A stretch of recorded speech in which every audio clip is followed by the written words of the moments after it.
Immaculate Heart of the Blessed Virgin Mary. Immaculate means pure. My dear friends,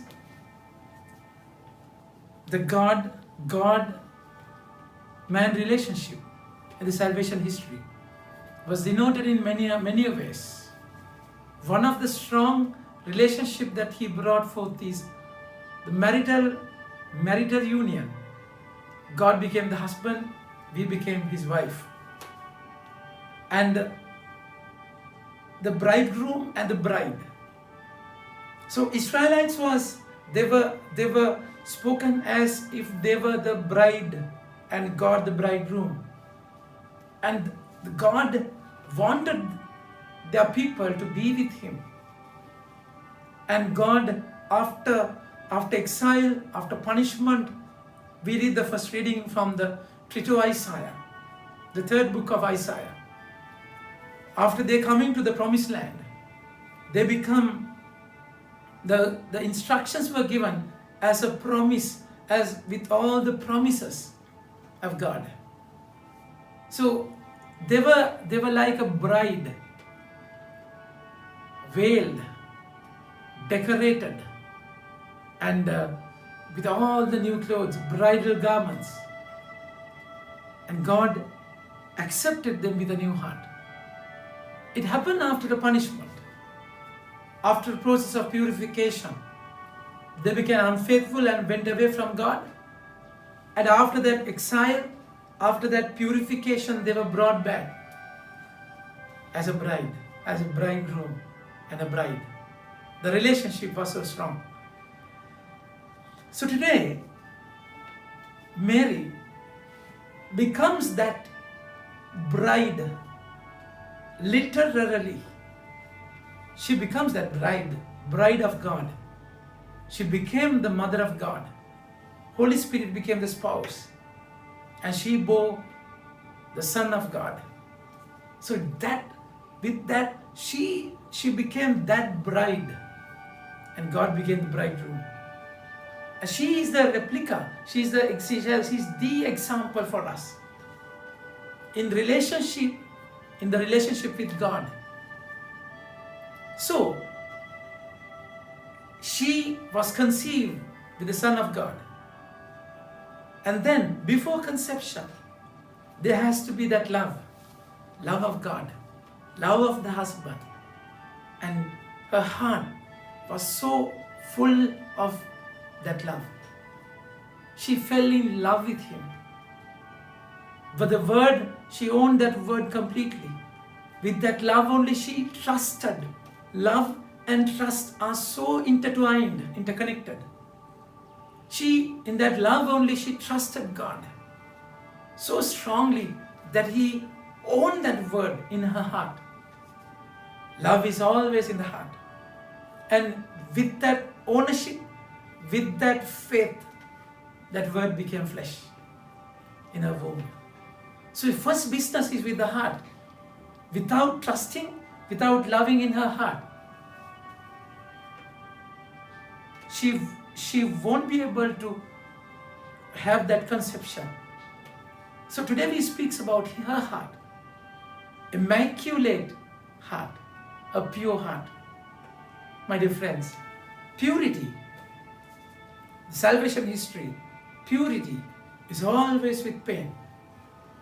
Isaiah 48:10, we find how God purifies gold and he tests our hearts with pain. Book of Sirach chapter 2 verse 5, we find how the Lord tests the gold with fire, and the righteous would be tested with insult and pain. So this is exactly, you read Hebrews chapter 12 verse 5 onwards, how a son is punished by the father. If you love the father like a son, he will punish you. And Tobit chapter 3 verse 20, he speaks about punishment before a crowning. So this purifying is always connected with pain. God has purified Mary's heart. Prophet Simeon, in the temple said, your heart would be pierced with a sword. If you see a picture of Immaculate Heart of Mary, you find 7 daggers piercing her heart. That denotes the 7 incidents, particularly that caused her so much of pain. And is one of the painful incidents is in today's gospel. Mary lost her son at the age of 12. And my dear friends, how that happened? The beauty of it, Mary and Joseph, when Jesus was 12, at the age of 12, he became an adult. All this time, a child should go with his mother, even though he's a boy. But at the age of 12, they are considered as an adult. So that's the age they go with their father. They always journey separately, men and women separately.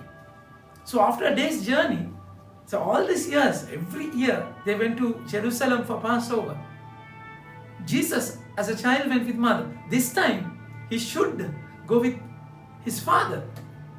But then father must have thought, St. Joseph must have thought that, okay, this is the first year, let him be with the mother. Mother must have thought, Jesus should be with the father. So it's a miss Jesus. They thought that they are with the relation, he's with the relations. Thought, a heart. Thoughts can be really deceptive, isn't it? Then their hearts were broken. The word says,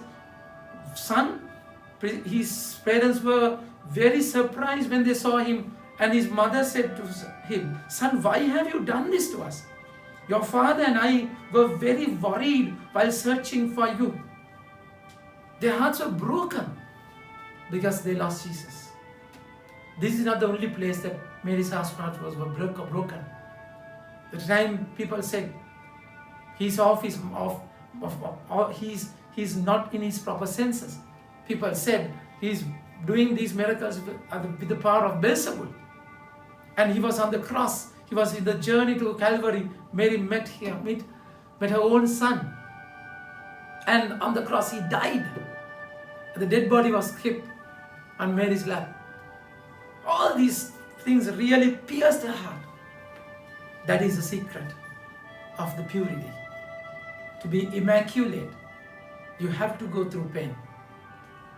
My dear friends, you won't be Mary did not understand when Jesus said, don't you know that I have to be in my Father's house? Mary didn't understand. The struggles, pain, tears, our sighs, we don't understand why those things happen to us.